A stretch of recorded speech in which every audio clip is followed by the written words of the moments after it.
In the Bible, it explains that there were other beings on earth before humankind was ever created.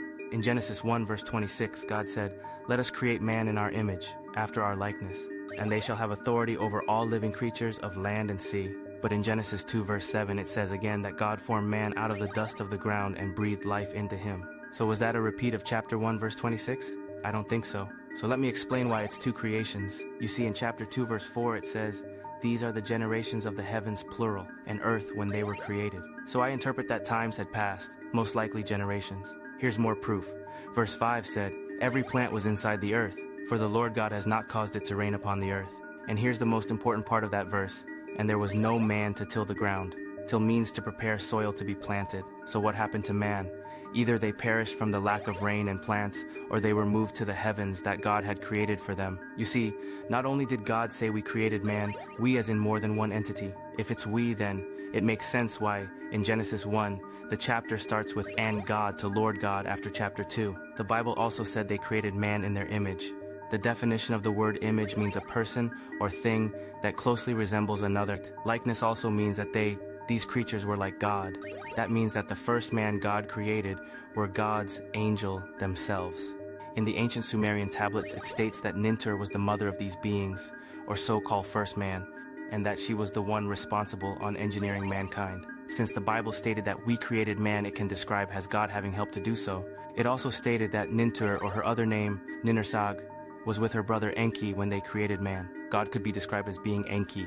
We have to understand that the Bible copy its text from other cultures, translate from Hebrew to Greek and eventually English, and we have to also fathom that the Sumerian tablets are one of those sources. They created man from their image with their likeness could mean they created lower gods to rule, and the man from dust was created to be in the Garden of Eden.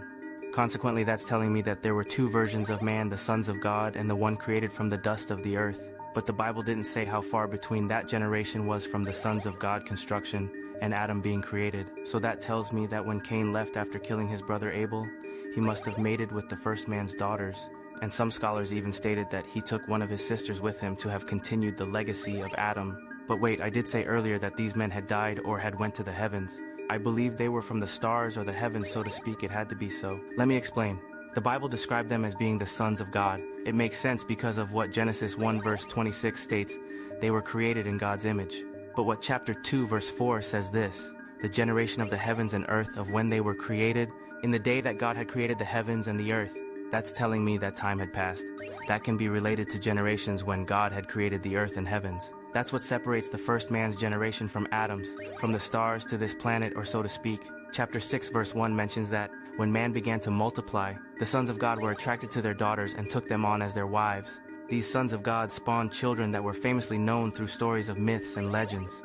Some scholars believe that most of these beings were the very gods in Greek mythology, the gods of Mount Olympus, which also influenced the Roman mythology. Though most of Rome's religious institutions could be traced to ancient texts of Sumeria, they were changed to appease Numa Pompilius, the second king of Rome. But Greek mythology is polytheistic, meaning it's based on the idea that there are many gods and goddesses, as well as other supernatural beings. Though Zeus is the king of the gods, he was created by other beings. So that should tell us he's not the Almighty.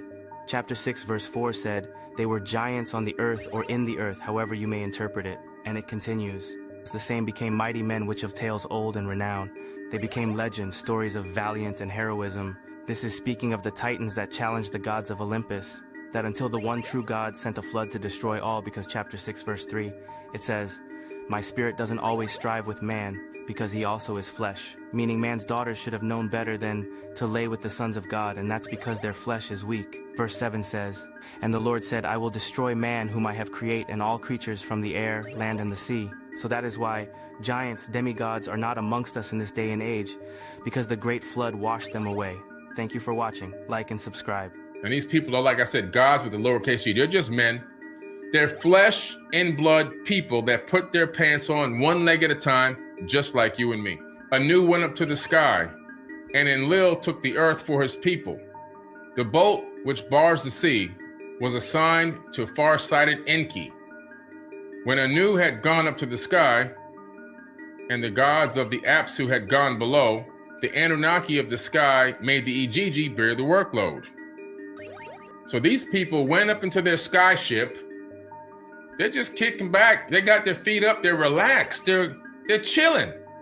They say, you guys do all the work. We're going to sit back and watch from the sky.